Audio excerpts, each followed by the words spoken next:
What is up, my friends? Welcome back to another video, and today we are taking a look at part 2 of the Disney medley breakdown. In part 1, which you haven't if you haven't watched it, I would definitely recommend you do. We kind of talked about how the piece was structured, how I kind of thought about which pieces to include, and the modulations and all of that, and the whole concept of the whole thing. So if you haven't checked that out yet, please do. But in this video, we'll take a look at the actual tools, the sample libraries that went into creating this medley, because that's always the big question. But in case you don't have it yet, I want to give you my sample library buyer's guide. If you do want to look at all the libraries I recommend, it's a totally free guide. I think most of you have it, but in case you don't, just click the link below. It'll take you straight there, and it's totally free. It's my gift to you for checking out this video today. And basically, this guide details all of my personal preferred libraries when it comes to strings, woodwinds, brass, percussion, also like piano libraries, extras like jazz libraries and ethnic libraries. It's all in there, super easy to read. I want you to have it for free, so just check it out. And again, it's my thank you to you for watching this video today. So let's kind of dive in. I'm going to expand this out a little bit so I can see all the tracks pretty clearly. And let's go into the Expector window and let's take a look. By the way, most if not all of these are Kontakt libraries. You probably know that I'm a Kontakt user, so I use that for pretty much all my instruments. But yeah, this is actually the same template I used for my orchestral template video, if you haven't seen it already. This is the general Disney romantic template that I've set up. So I'll just kind of run through. You might be familiar with that already, but let me just show you anyway. So Cinematic Studio strings is kind of the core of my strings template. And then, you see I have all 5 sections, and then I'm using soaring strings for those more romantic, passionate moments with those melody lines. So I usually load in the violins, violas, and cello. I really don't load in the basses very much because they can really build up in frequencies very easily. And then just for extra cream, I have Vistas, the 3 violins overlay there for occasional touch as well. Then I knew in this song, this medley, I wanted some Tina Guo cello too, so I brought in her legato patch, which definitely stands out. But if you turn the volume all the way down, see here it's like minus 15 dB, then it can definitely be made to tame a little bit and sit in the mix a bit better. Then for some of the lighter moments where they're kind of more jumpy, I use the basses. The bass pizzicato from Berlin Strings, just brought that in. And then for string runs that I want to play custom runs and not pre-programmed runs, I use the violins, violas, runs transitions from Orchestral String Runs, which was made by Orchestral Tools, which is right here. So great little library there. Let's keep going. Then for the first time in forever and Something's Never Changed sections, I use the Joshua Bell violin in case you're curious about that. So let me show you what that sounds like. This was fun because I had to do a lot of programming here. This probably took me the longest time because Joshua Bell violin has so many articulations and so much you can do with it. But it was worth it. So let's have a listen. Gonna solo that up. And I think it starts like around here.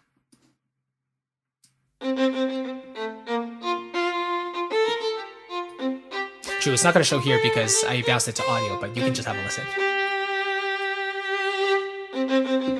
So I used a lot of staccato articulations, a lot of bow change legato for the later sections, and then the intense release with the aftertouch feature.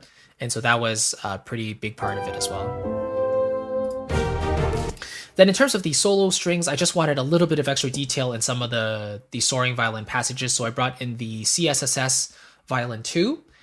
Then we have the Cine strings runs for, the major scale runs going into the different sections, or in the middle of a section just running up and back down. A lot of little texture there that you can add in. And then finally, Vivaldi tremolo for, again, more of those transition moments, but also moments where I want some more texture in the background, and regular strings aren't going to cut it.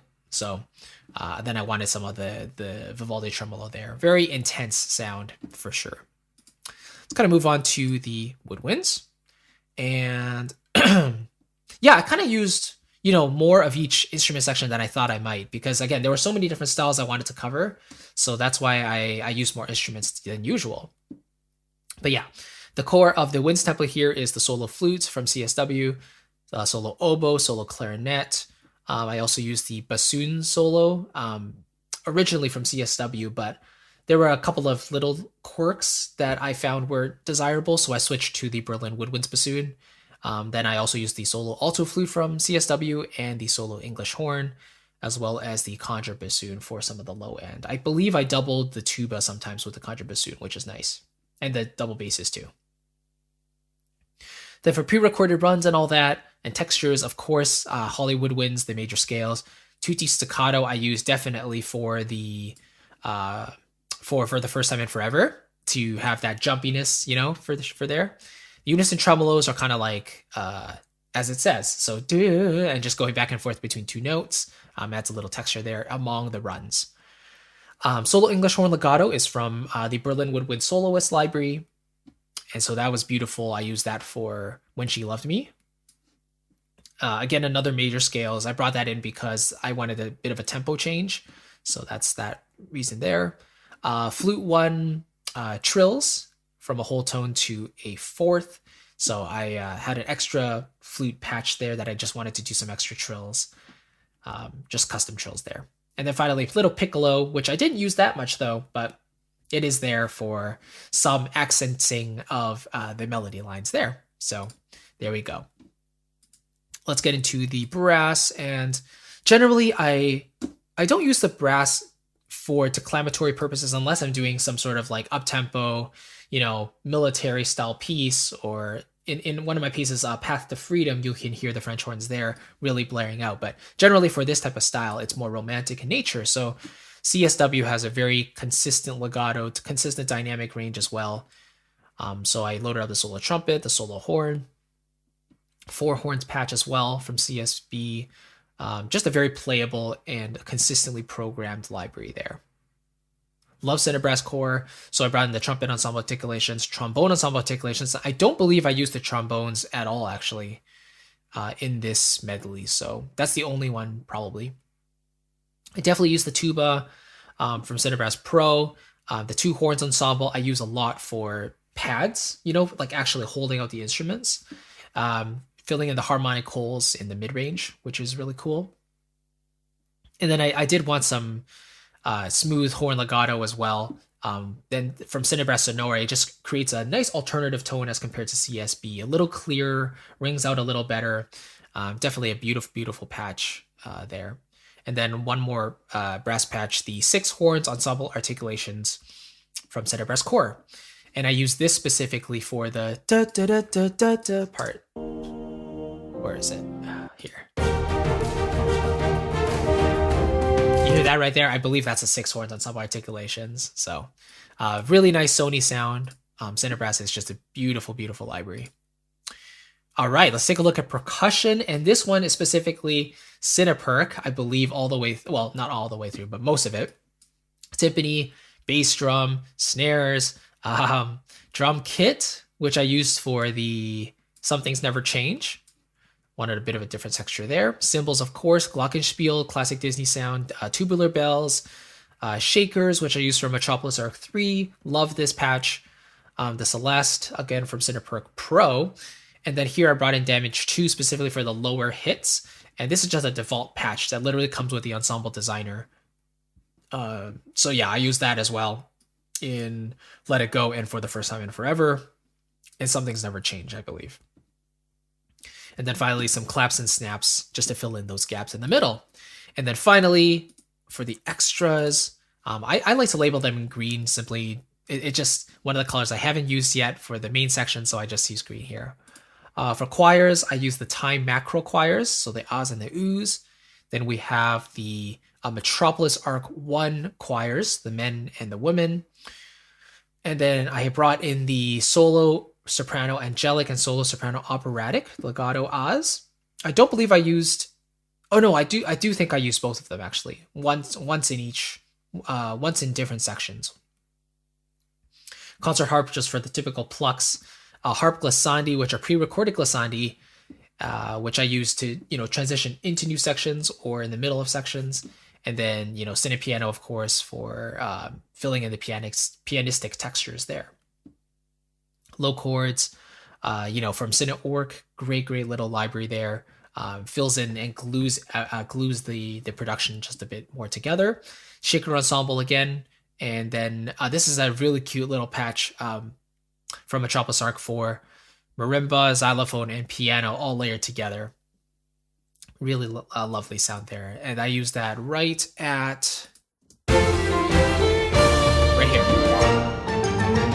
You hear that ding, da, da, da, da, like that there? That's pretty much this patch over here.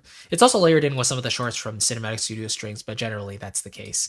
So yeah, that's the template I decided to go with. As you can see, a lot of Cinematic Studio stuff, Cinesample stuff as well, specifically Cinebrass and Cineperk. And then the extra Cineharp, Cinepiano, more Cinesamples libraries there. Hollywood Winds, of course. But generally, all the libraries I use are classics. I really haven't, got the latest and greatest stuff. Honestly, the older stuff that serves as workhorse purposes do their job very, very well. So I'm pretty happy and content with what I have. But yeah, hopefully that gives you a sense of the libraries that I'm using for this purpose. If you have any questions about the library specifically, let me know. As you can see, there's no Spitfire stuff in here, no East-West stuff, no VSL.